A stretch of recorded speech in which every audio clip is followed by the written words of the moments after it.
Hi, my name is Nicole, licensed clinician, and we're here talking about everyday things that impact our mental health and fitness. My last video, I had to jump off really quick, so rather than continuing that, I figured I'd just make another one. So we're talking about like what happens when you have a big, like daunting task and or things, goals that are maybe competing for the same time slot, right? Or for different time slots, but could take a significant amount of time. So let's say one of your goals is to purge your house.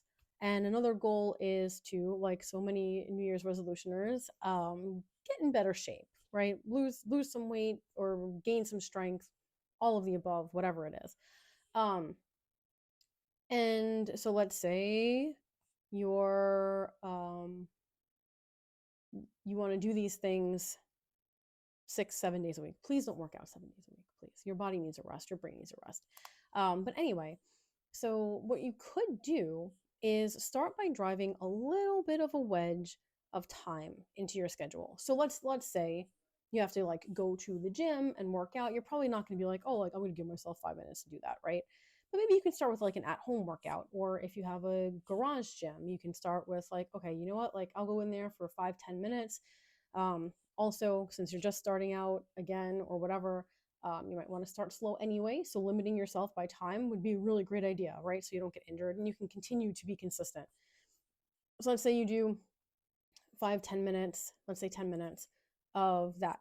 Okay, so you drive your little wedge in where you would normally want to work out for, let's say, an hour if that's your goal, right?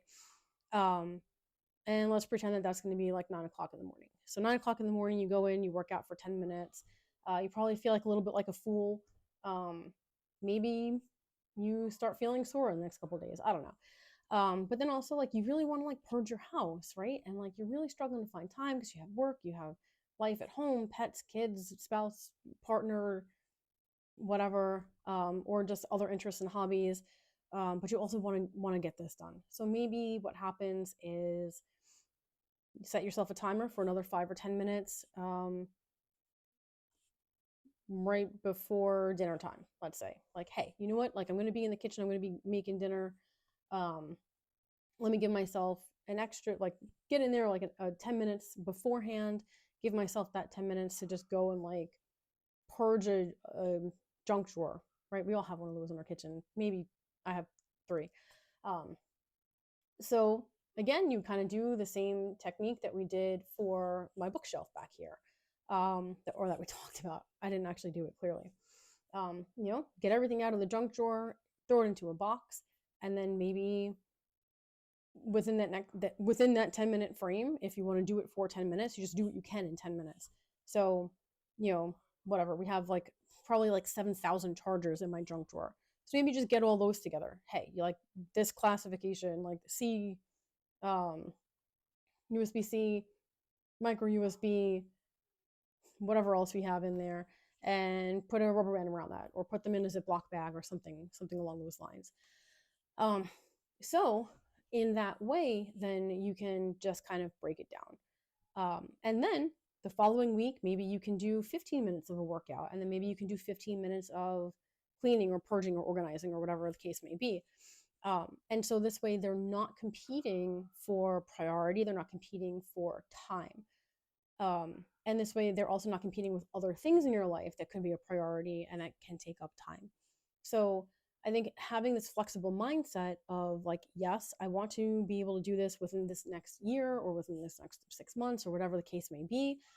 And also, if it takes the whole year to purge my entire house, then like so be it, right? Because the ultimate goal is to purge the house. The ultimate goal is not to purge the house in record time because I'm going for like the Guinness Book of World Records. Like if it doesn't actually matter, then it doesn't actually matter, right? You've lived in this house for this long without purging unless it's like you're moving anytime soon. You probably don't have to worry about putting the your foot to the gas pedal for that.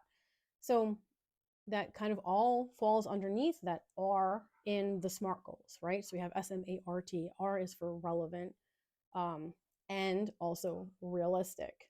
That's where it falls under, is that realistic, right? So is it realistic for you to dedicate 3 hours a day to cleaning out your one room a day, because one room a day can be a lot, even if you don't have a lot of stuff, right? Just going through everything, reorganizing things. Um, Realistic? Is it realistic to work out an hour or 2 hours a day every day of the week? Probably not, right? You're going to need time to recover. Things are going to come up. You're going to feel sick. Your kids are going to be sick. They're going to need you, what have you. And things happen. So if you start off with like, hey, you know what? Like, let me just do like 10 minutes, 3 days a week, start there, and then start driving that wedge a little bit more and more and more 15 minutes, 20 minutes, 30 minutes. And then if you get up to an hour, great. Once you hit an hour 3 days a week, then make it okay. Can I do 4 days a week? Okay, then can I do 5 days a week? And maybe there are just some days where you just really need to just not. And you can dedicate that time in the morning to something else, like something more um, connection oriented with your family, or a business that you want to start or something like that. So I know I talked a lot about this. Things to think about. TLDR is break down your goals into the smallest possible bite-sized chunks and start chipping away at that. And bonus is that when we start checking things off, it like gives us happy brain chemicals, and we want to then and are a little bit more motivated and a little bit more committed to checking off the next thing on the list. So, all of that to say, small baby steps. Moderation is fine. Being flexible is great.